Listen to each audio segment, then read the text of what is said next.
9월 15일 화요일 새벽 묵상입니다. 하나님의 말씀은 예레미야 32장 1절로 15절의 말씀입니다. 유다의 시드기야 왕 10째 해 곧 느부갓네살 18째 해에 여호와의 말씀이 예레미야에게 임하니라. 그때 바벨론 군대는 예루살렘을 에워싸고 선지자 예레미야는 유다의 왕의 군중에 있는 시위대 뜰에 갇혔으니 이는 그가 예언하기를 여호와의 말씀에 보라, 내가 이 성을 바벨론 왕의 손에 넘기리니 그가 차지할 것이며 유다 왕 시드기야는 갈대아인의 손에서 벗어나지 못하고 반드시 바벨론 왕의 손에 넘겨진 바 되리니 입이 입을 대하여 말하고 눈이 서로 볼 것이며 그가 시드기야를 바벨론으로 끌어가리니 시드기야는 내가 돌볼 때까지 거기에 있으리라. 여호와께서 이와 같이 말씀하시니라. 너희가 갈대아인과 싸울지라도 승리하지 못하리라 하셨다 하였더니 유다 왕 시드기야가 이르되 내가 어찌하여 이같이 예언하였느냐 하고 그를 가두었음이었더라. 예레미야가 이르되 여호와의 말씀이 내게 임하였느니라. 이르시기를 보라, 내 숙부 살룸의 아들 하나멜이 내게 와서 말하기를 너는 아나돗에 있는 내 밭을 사라. 이 기업을 물을 권리가 내게 있느니라 하리라 하시더니 여호와의 말씀과 같이 나의 숙부의 아들 하나멜이 시위대 뜰 안 나에게 와서 이르되 청하노니 너는 베냐민 땅 아나돗에 있는 나의 밭을 사라.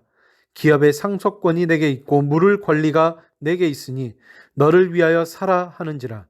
내가 이것이 여호와의 말씀인 줄 알았으므로 내 숙부의 아들 하나멜의 아나돗에 있는 밭을 사는데 은 17세겔을 달아주되 증서를 써서 봉인하고 증인을 세우고 은을 저울에 달아주고 법과 규례대로 봉인하고 봉인하지 아니한 매매 증서를 내가 가지고 나의 숙부의 아들 하나멜과 매매 증서의 인친 증인 앞과 시위대 뜰에 앉아있는 유다 모든 사람 앞에서 그 매매 증서를 마세야의 손자 네리야의 아들 바룩에게 붙이며 그들의 앞에서 바룩에게 명령하여 이르되 만군의 여호와 이스라엘의 하나님께서 이와 같이 말씀하시기를 너는 이 증서 곧 봉인하고 봉인하지 않은 매매 증서를 가지고 토기에 담아 오랫동안 보존하게 하라. 만군의 여호와 이스라엘의 하나님께서 이와 같이 말씀하시니라. 사람이 이 땅에서 집과 밭과 포도원을 다시 사게 되리라 하셨다 하니라. 아멘. 예로부터 왕 앞에서 전쟁에 관해 예언해야 할 경우를 보게 될 경우에 우리는 패배를 말할 수는 없었다는 것을 우리는 보게 됩니다. 죽기 싫으면 반드시 승리한다고 예언해야 했습니다. 그러나 듣는 사람이 원하는 말을 하는 것은 예언이라고 할 수 없습니다. 오늘 말씀 1절에서 5절에 보게 되면 예루살렘이 급기야 바벨론 군대에 포위되고 선지자 예레미야가 왕궁 시대 뜰에 갇히게 되면서 그 갇힌 이유가 기가 막히게 써 있습니다. 바로 예레미야가 선포한 하나님의 말씀대로 이루어졌기 때문입니다. 세상의 왕은 말씀이 진리인가 아닌가 이것보다는 나에게 유리한가 불리한가로 판단합니다. 그에 따라서 말씀을 취사 선택하기도 하고 자기 논에 물대기식으로 해석을 하기도 합니다. 갇혀있는 선지자의 신세가 참 처량합니다. 그런데 바로 그때 6절에 하나님은 그에게 말씀하십니다.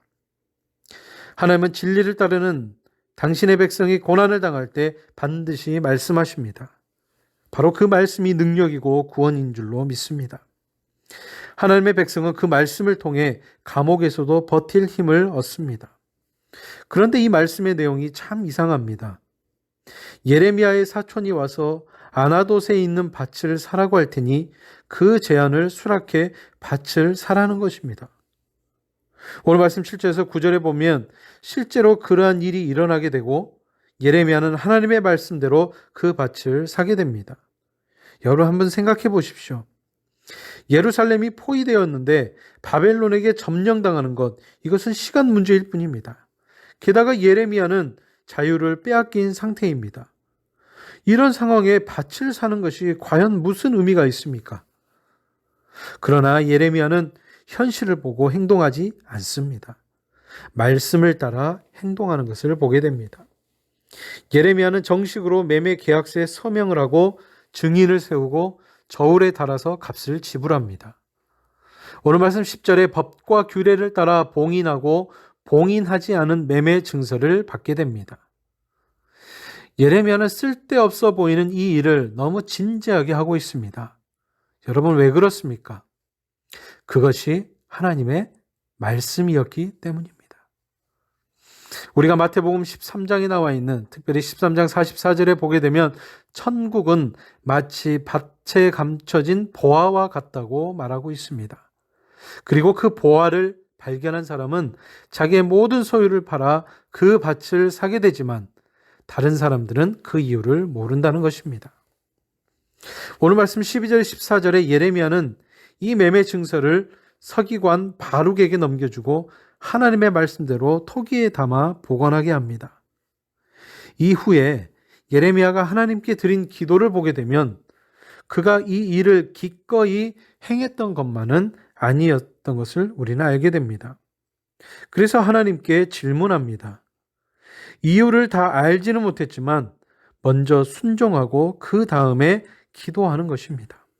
왜냐하면 서두에도 말씀드린 것처럼 하나님의 말씀이기 때문입니다. 능력 있는 사람이 자신의 능력에 따라 열심히 행하는 것보다 평범한 사람이 두렵고 떨리는 마음으로 말씀에 순종하는 것, 그게 훨씬 더 값진 일이라는 것이죠. 순서를 잘 기억하십시오. 먼저 순종하고 그 다음이 기도입니다. 오늘 15절에 나와 있는 이 계약서, 이 예루살렘에 다시 돌아올 백성들이 집과 또 밭과 포도원을 사게 될 그날까지 언약의 마중물 역할을 하게 될 것에 대해서 말씀하고 있습니다. 감옥에서 겨자씨만한 믿음으로 드렸던 순종의 제사가 온 나라를 구원하는 언약의 증거로 쓰임을 받게 되었습니다. 흔히 강한 능력이나 뛰어난 지혜가 쓰임 받는다고 우리는 생각합니다. 그렇지만 하나님이 쓰시는 것, 그것은 언제나 순전한 믿음입니다. 우리가 하나님의 말씀에 순종해서 세상의 기준으로는 헛되어 보이는 그 일을 할 때 많은 사람들은 비웃을 수도 있습니다. 그러나 오직 믿음으로 선택하고 후회하지 마십시오. 오늘 한날을 살아도 하나님 앞에 순종하는 그 삶이 헛되지 않다는 것을 분명히 깨닫는 이 한날의 삶이 되시기를 바랍니다. 기도하겠습니다. 사랑의 하나님, 오늘 말씀의 예레미야는 유다가 바벨론의 포로로 끌려가지만 정해진 기간이 지나면 회복되리라는 그 말씀을 예언하고 있습니다. 그리고 그 예언에 따라 행동하고 있음을 우리는 보게 됩니다. 예레미야가 그렇게 할 수 있었던 것, 그것은 바로 하나님의 말씀을 믿었기 때문임을 말씀을 통해 우리는 깨닫게 됩니다. 어떤 상황에서도, 어떠한 우리에게 다가오는 모든 것 가운데서도 말씀, 의심하지 말고 믿음으로 나아갈 수 있는 우리 모두가 되게 하여 주옵소서. 참으로 어려운 시국 가운데 다시 한번 말씀을 의지합니다.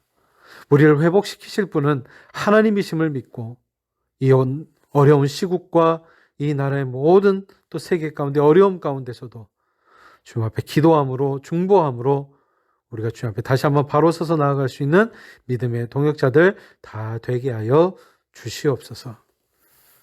모든 것 감사함으로 올려드리오며 예수님의 이름으로 간절히 기도드리오며 이제는 주님이 가르쳐 주신 기도를 우리가 다 함께 드리오니 하늘에 계신 우리 아버지, 아버지의 이름을 거룩하게 하시며 아버지의 나라가 오게 하시며 아버지의 뜻이 하늘에서와 같이 땅에서도 이루어지소서. 오늘 우리에게 일용할 양식을 주시고 우리가 우리에게 잘못한 사람을 용서하여 준 것 같이 우리 죄를 용서하여 주시고 우리를 시험에 빠지지 않게 하시고 악에서 구하소서. 나라와 권능과 영광이 영원히 아버지의 것입니다. 아멘.